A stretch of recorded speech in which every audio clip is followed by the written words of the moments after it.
You're on Vision Christian Radio. It's Neil Johnson with you. It is the Monday edition of 2020 and a very engaging conversation coming over this next hour. If you've been watching the television screens and checking out the latest news from China, you'll be very interested in the sorts of things we'll talk about today. We're turning our attention to Christian perspectives on China. You might have seen the mainstream media news reports showing the 20th Congress, President Xi Jinping shoring up his own power indefinitely.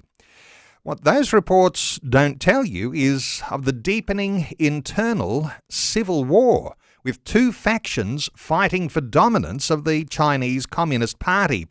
Some insights today with special attention to the Chinese Christian Church, responding to a deepening darkness, suffocating repression and escalating persecution. Our special guest today says life has become increasingly difficult in Xi Jinping's China. From the pursuit of the China dream of prosperity and discovering it was unattainable, the people have reportedly stopped striving and moved to doing what is necessary to survive. From striving to surviving with frustration and disillusionment to an abandonment of life goals based on hopelessness and despair, many trying to even run away or flee China, with fears of it fast becoming a prison. Well, our focus is on China today, and Elizabeth Kendal, religious liberty analyst, back with us. She's an advocate for the persecuted church, a former principal researcher for the World Evangelical Alliance Religious Liberty Commission. She's the author of a couple of books. We'll talk about those shortly, but Elizabeth Kendal, a special welcome back to 2020.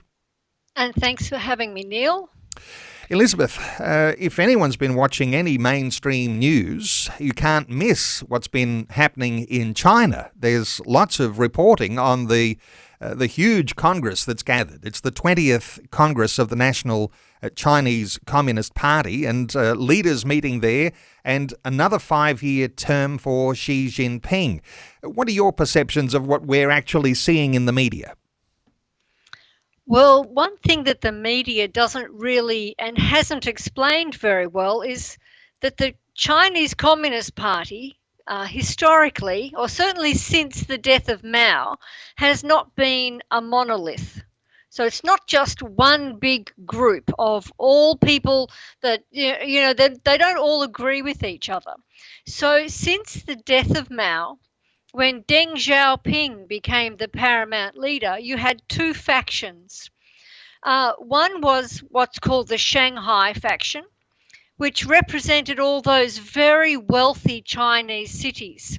And Deng Xiaoping, he famously said that the Chinese Communist Party would change direction. We're not going to be like Mao anymore. We're going to have reform and openness. We're going to get rich.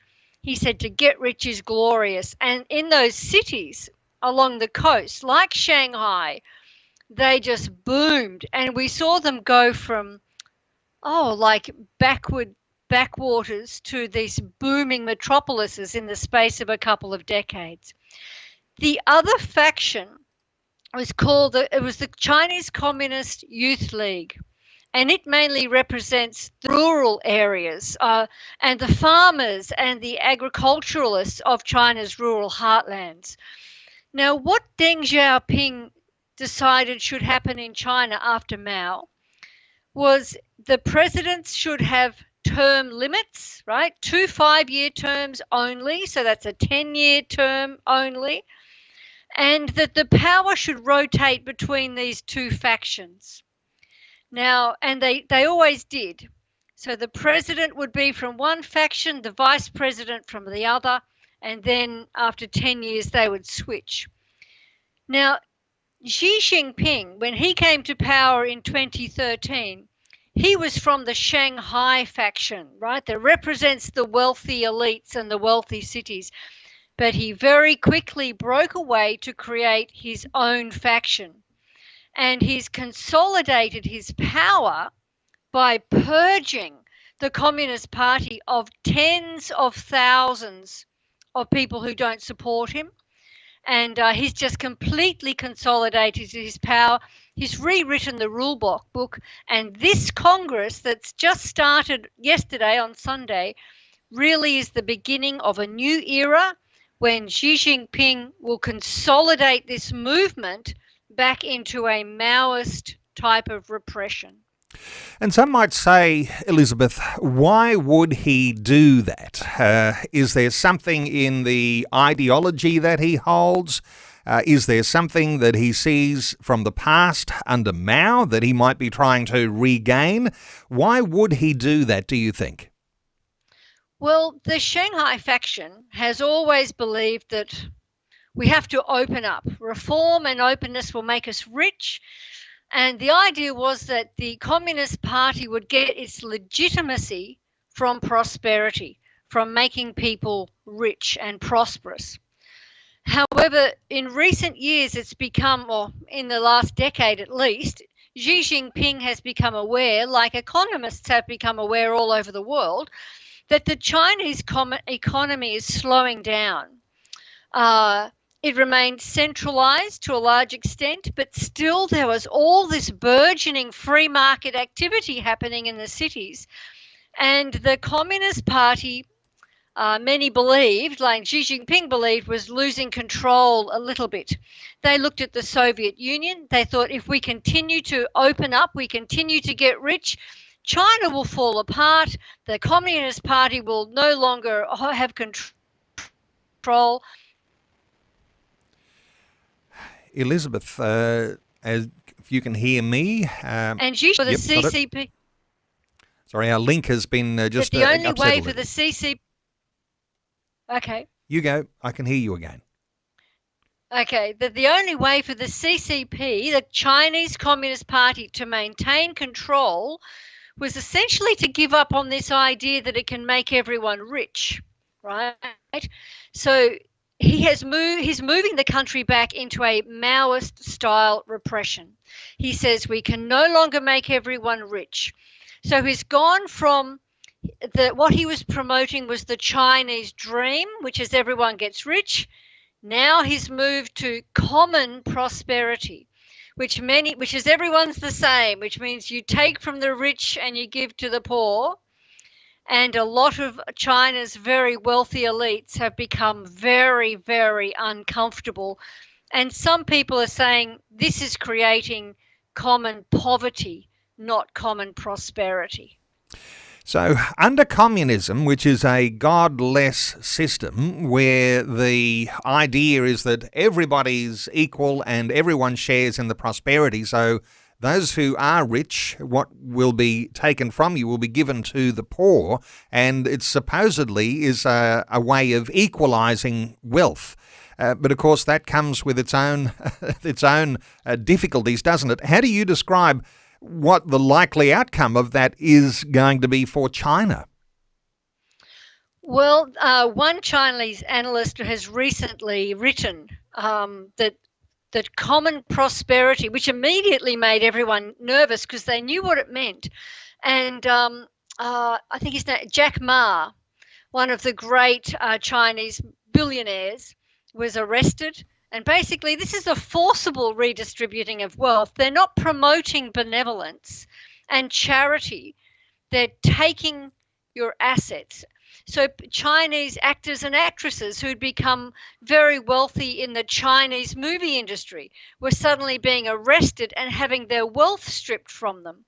But what's happening really is that China's in such a bad place, actually, that the common prosperity is becoming common poverty. Everyone's becoming very poor very quickly. We're very dependent, therefore, on the Communist Party.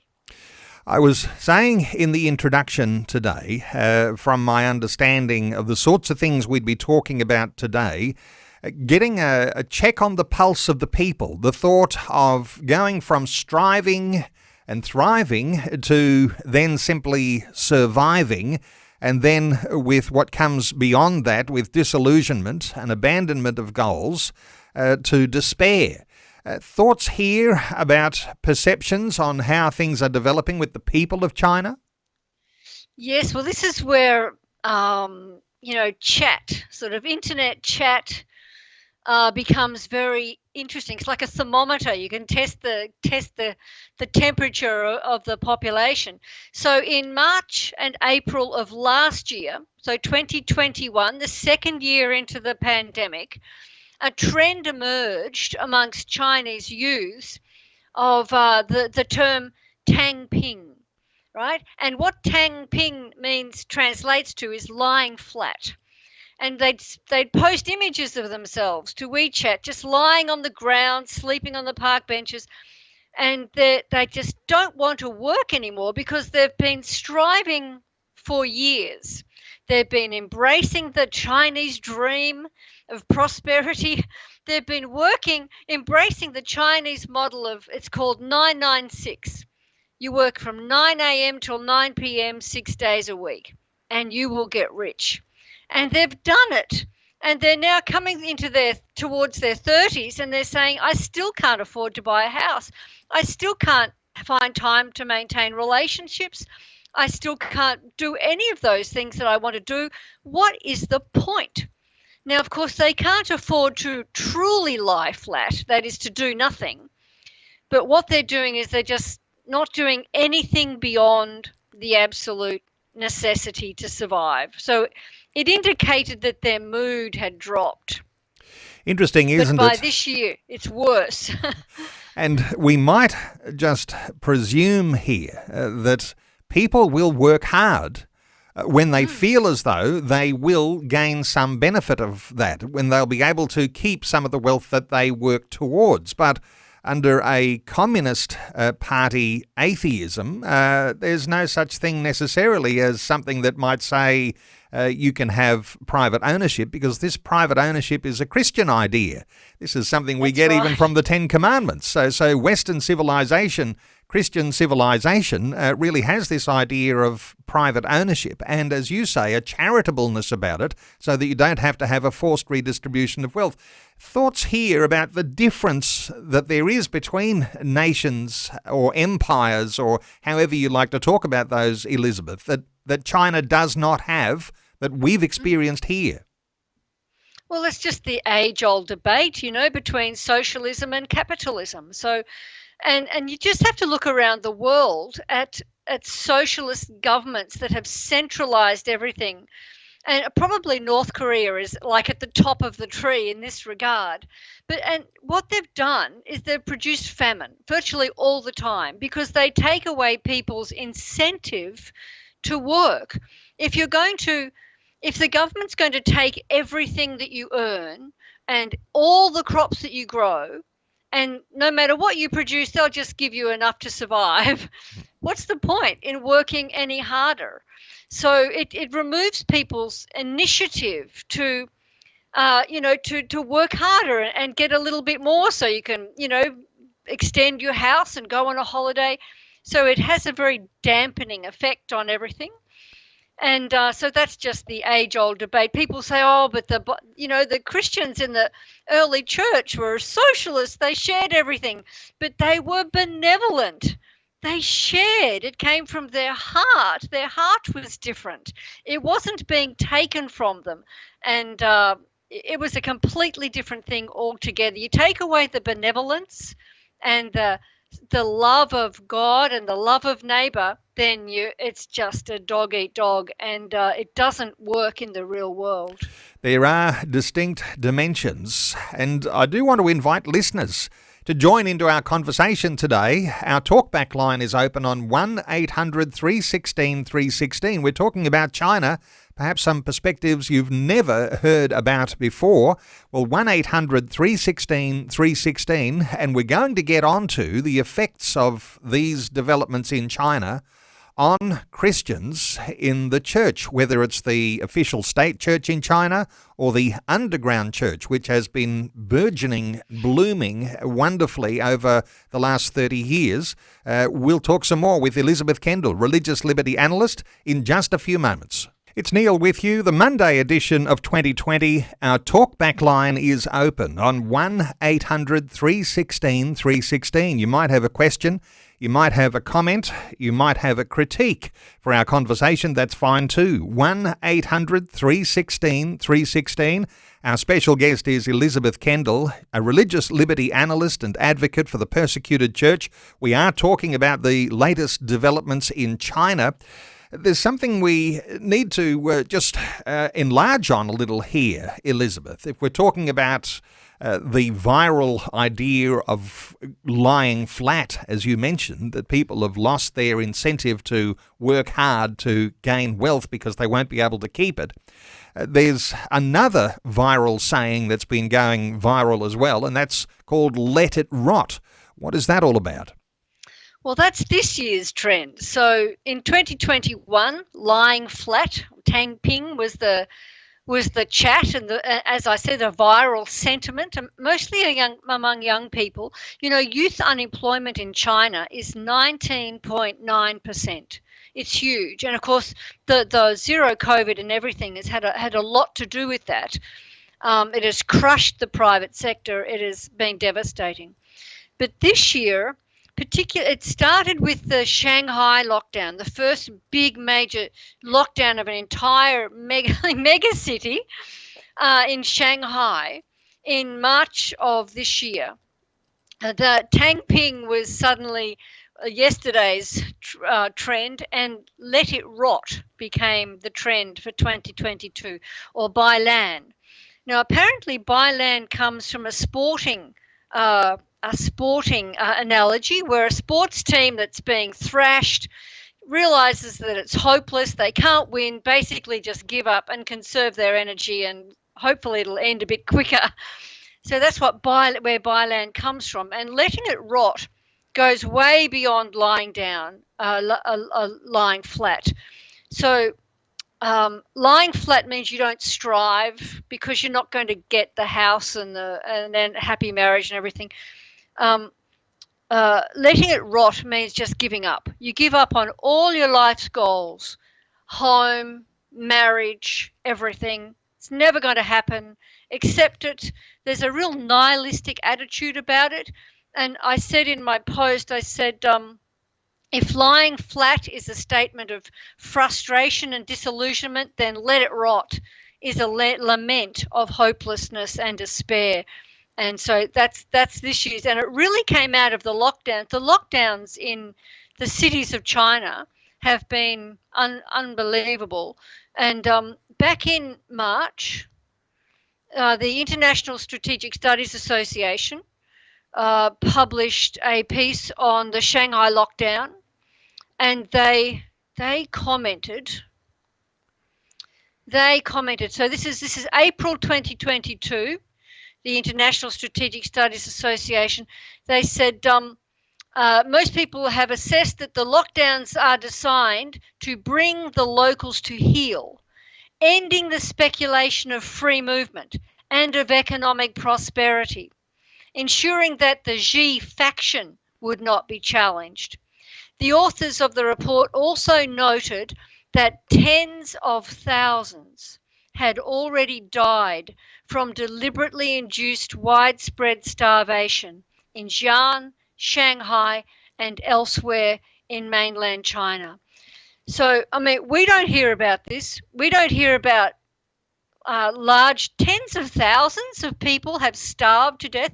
I think most people may have seen the footage that was released from Shanghai of nighttime footage with lights on in various apartments, and this wailing, people wailing and crying, and you could hear it all through the city, just like a dystopian horror movie.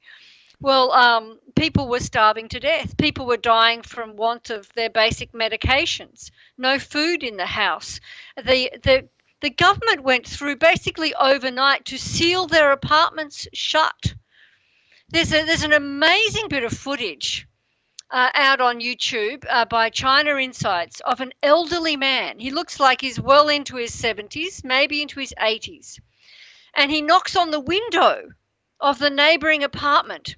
And a young man opens the window and he's filming the conversation with this old man who wants to know when is it going to end, because he's got no food. And he can't get out into his passageway because the door is sealed shut from the passageway. So he's knocking on the window, and you realize that he's up in the sky. He's 12 floors up. And the young man's saying, please, can you get back into your own apartment? And he climbs around like in a James Bond movie around the outside of this apartment. That's the desperation. There are people, people cannot move. Often whole apartment blocks are sealed and fenced in. Whole districts will be fenced in. If you can move to a hospital because you've gone into labour, but you don't have a green light on your phone that says you're allowed to be moving, they won't let you in. There's footage of a woman giving birth on the footpath, attended by passers-by, because the hospital won't let her in because her phone doesn't have a green light on it. It is amazing. And there were protests actually in Henan province a little while ago, a couple of months ago, because the provincial government had frozen a whole lot of bank accounts because they were broke. So they froze all the bank accounts and no one could get their money. And when it became evident that people were going out to protest, the government turned the COVID traffic lights on, right? So everyone's phones got red traffic. Everyone who had a frozen bank account got a red traffic light on their phone, which means if you're caught by the COVID enforcers, they just take you off the street, take you straight to quarantine, which is like a concentration camp. So as it became evident that this was going to be the new normal, young people are just saying, I think I'd rather die. Really, they're just saying, like, what's the point of living? Elizabeth, the zero COVID policy that is still in force in China. Now, we have got some access to seeing what's happening in different nations around the world, nations that were hit very hard by COVID, and with the more recent strains not being so severe, those sorts of zero COVID policies have been lifted, and so many Western nations have returned to a sense of this is normal life, and yes, we've got to live with COVID, and yes, COVID does have its effect.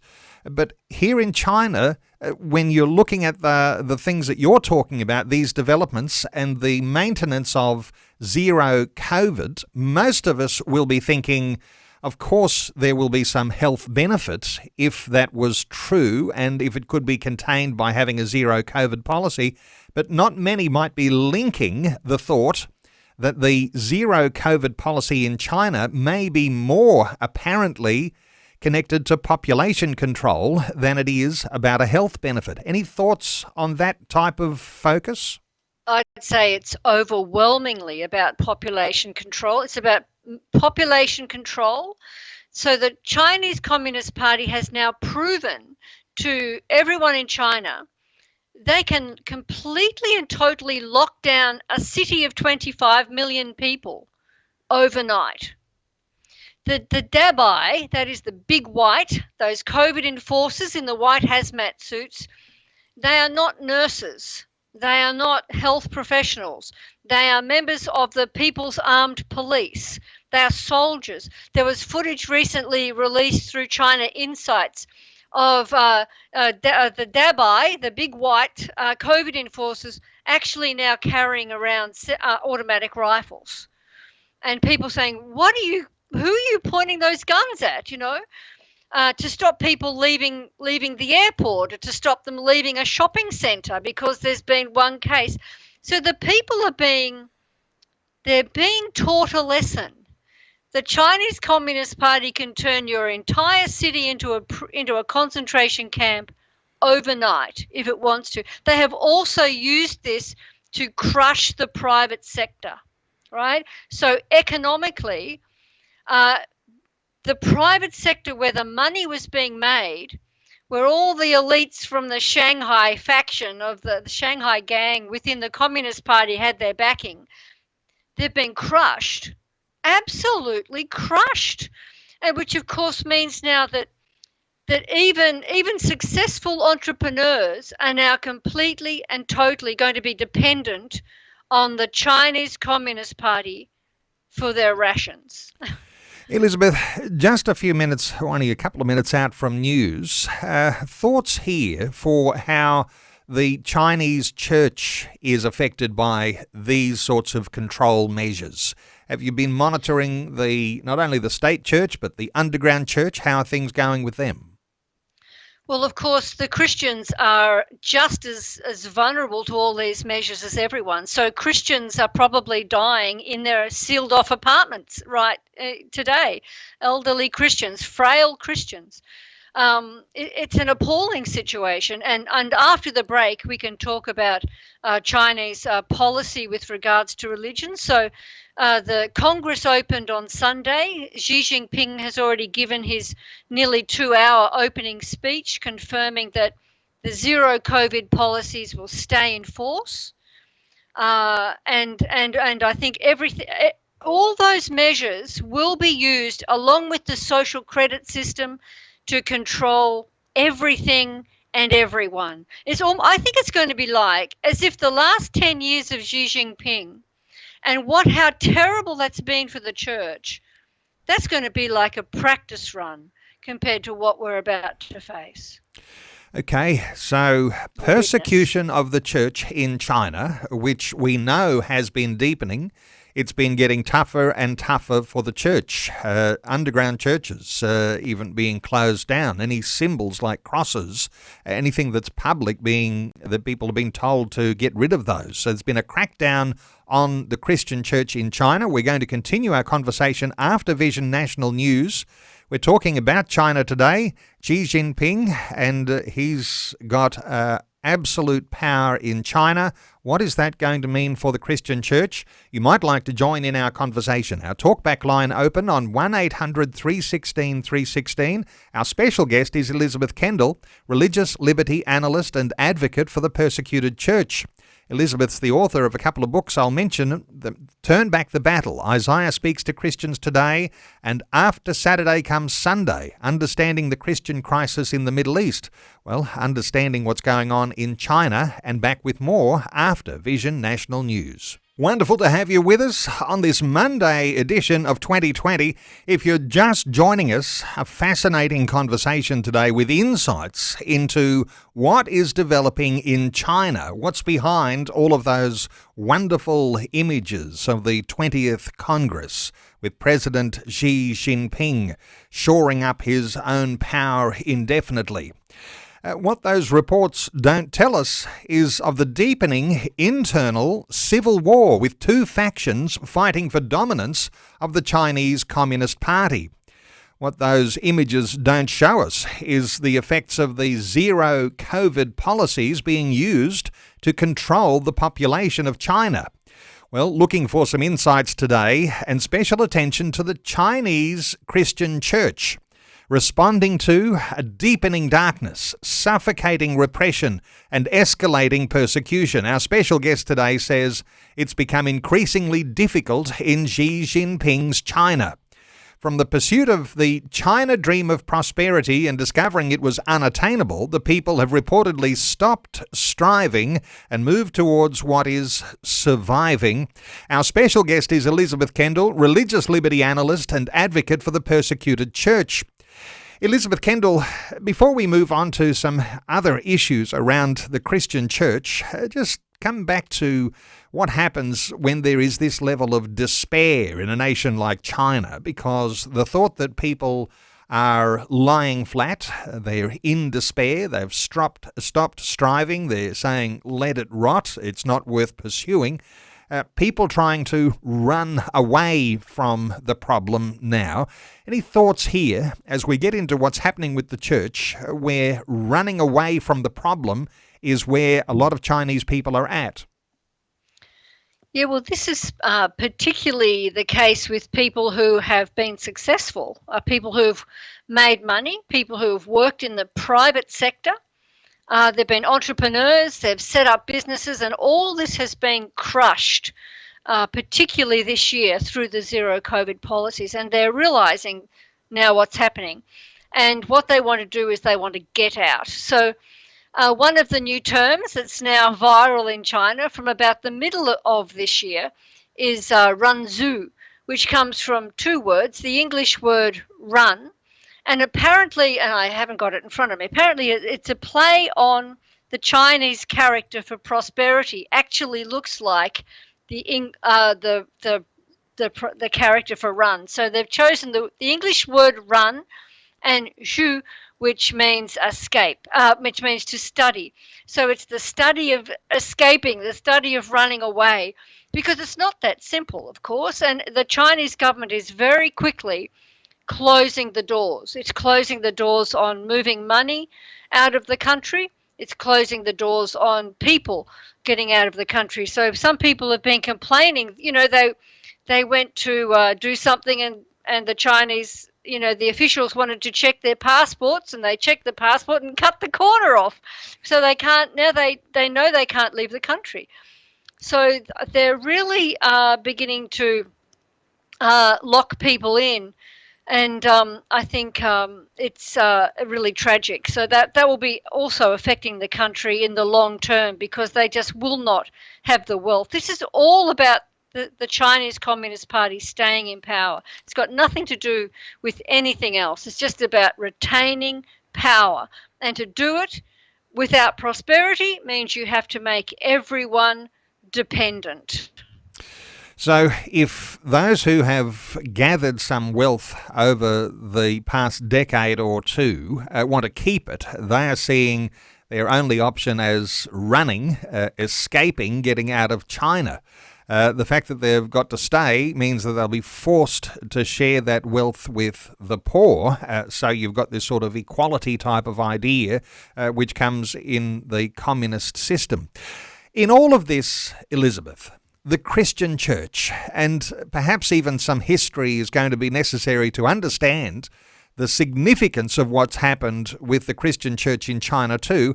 How do you describe that, in a nutshell, things as they've developed so far as the growth of the Christian church? Oh, well, the growth of the Christian church has been phenomenal. And I think this is something to remember when we're looking at this, the situation that is facing the church today. It's very easy to look at it without like a historic context and to feel a great sense of despair. But by 1953, Chairman Mao, the Mao-led Communist Party, had expelled all foreign missionaries. And at that time, there was great despair, because a lot of foreign missionaries said, oh dear, we think there might be about 1 million Christians in China, and now we've all got to leave, us missionaries. It'll all go to, rot, it'll all die. And they were so despairing of it. But of course, God didn't let that happen. And the church didn't let it happen, most importantly. So not only did the church not die, but it grew. Now, Mao got rid of all the missionaries by 1953. And in from about 66 to 76, I think, was the Cultural Revolution. And during that time, that's when Chairman Mao, he executed Christian pastors. He threw them into the concentration labor camps. The famous pastor Samuel Lamb, I think he spent 25 years in a coal mine. So they were thrown into the coal mines and everything. So the church itself was essentially decapitated, right? Its leaders were taken away. And again, there was so much despair about how would the church survive. But, God raised up this army of unassuming evangelists, mostly, or almost exclusively women, and mostly elderly women who could sort of slip under the radar of Chinese police and Chinese communist officials. And they went out and evangelized the countryside. And instead of withering away to nothing, the church just grew and grew. Although we have to say, for a long time, it was a rural phenomenon. The churches all through the rural heartland, there were Christians growing everywhere. So phenomenal growth since the 1970s, and then in 1989 there was another huge boost to what happened with the Christian church, with what we'll all remember as the Tiananmen Square massacre. Thoughts here as to what happened since 1989? And this is what's so interesting, and this is why I have used in the prayer bulletin the term Christ the Redeemer. Jesus, he redeems us, but he also redeems our disasters and our tragedies and the years the locusts have eaten, all those things. He can turn it around. He can redeem it. The devil thinks he's winning, but Christ comes in, he redeems the situation.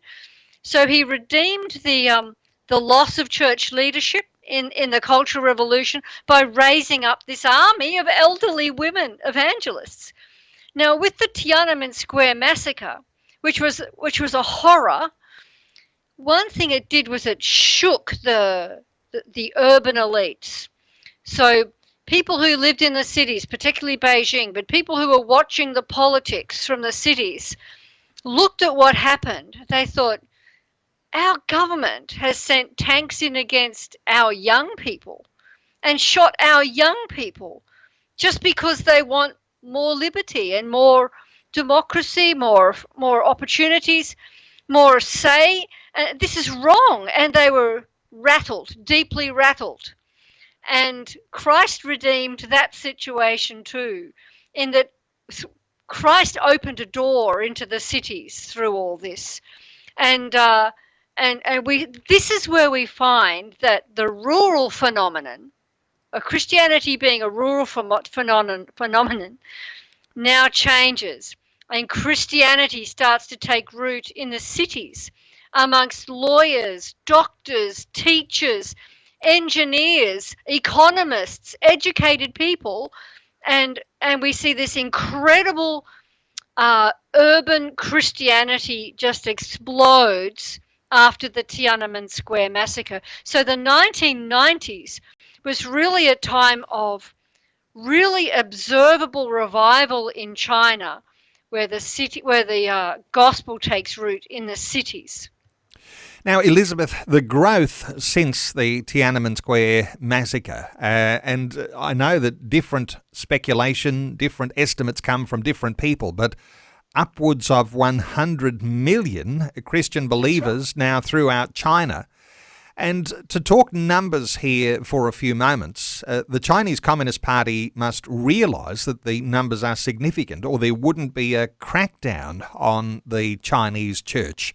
What are your thoughts here so far as the size of the Chinese church, the extent, and as you say, a rural phenomenon and then into the urban phenomenon? The thought that the CCP might be fearful of a group that is gaining such momentum. Well, I think they're very fearful. So there are now more Christians in China than there are members of the Chinese Communist Party.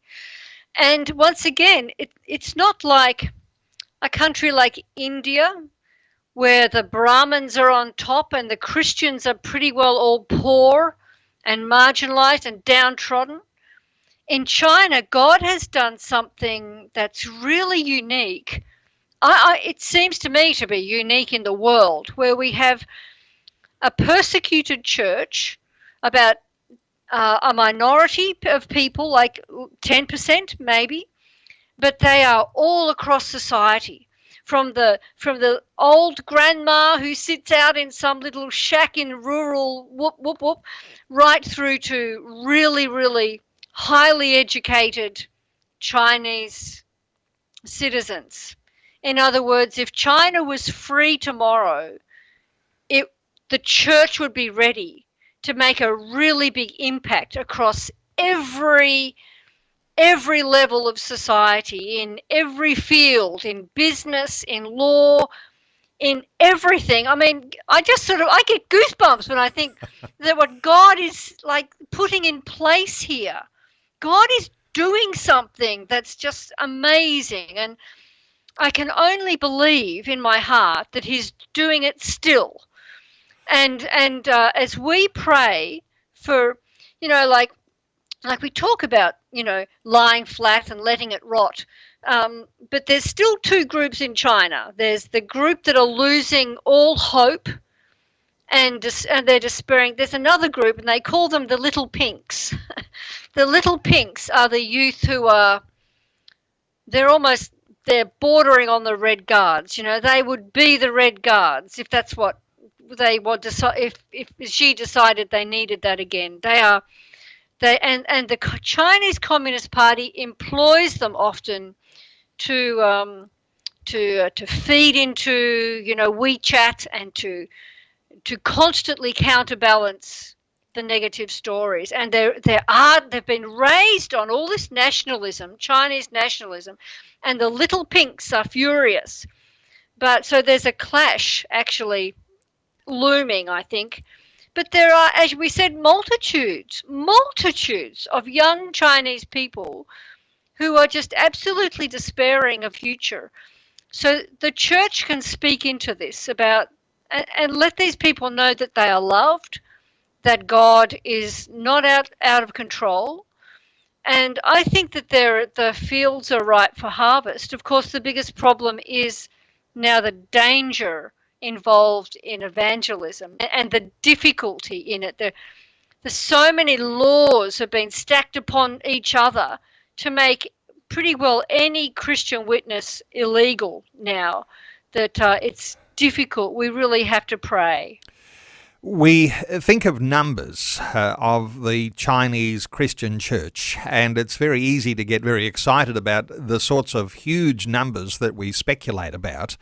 But those numbers are under the same sorts of deeply suppression-oriented authoritarianism that comes with all of the ways that the Communist Party has able to crack down.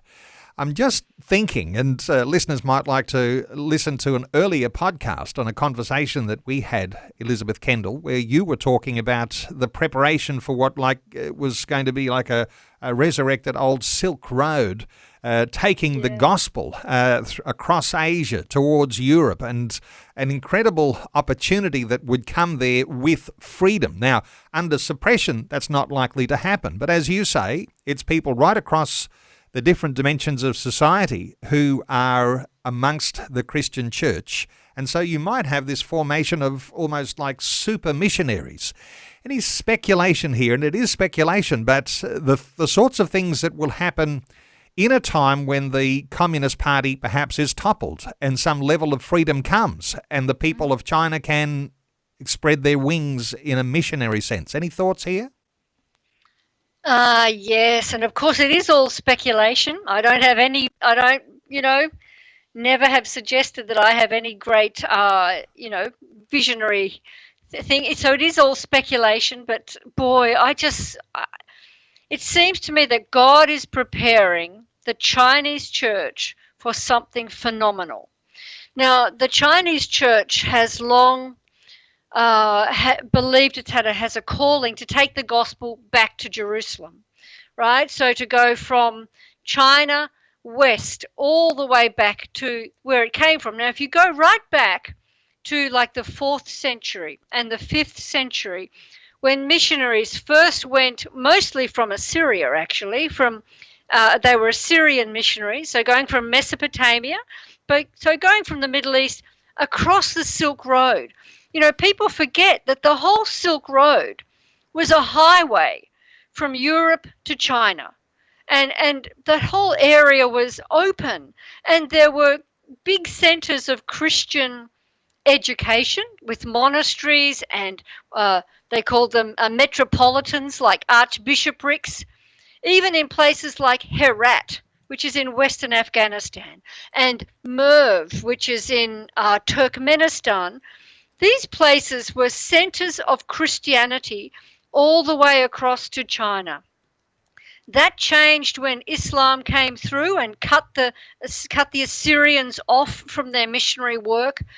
And of course, it changed again in the 14th century with the rise of the Mongols and Genghis Khan and his descendants, who essentially over the course of the 14th century, almost obliterated and wiped out Christianity in Central Asia.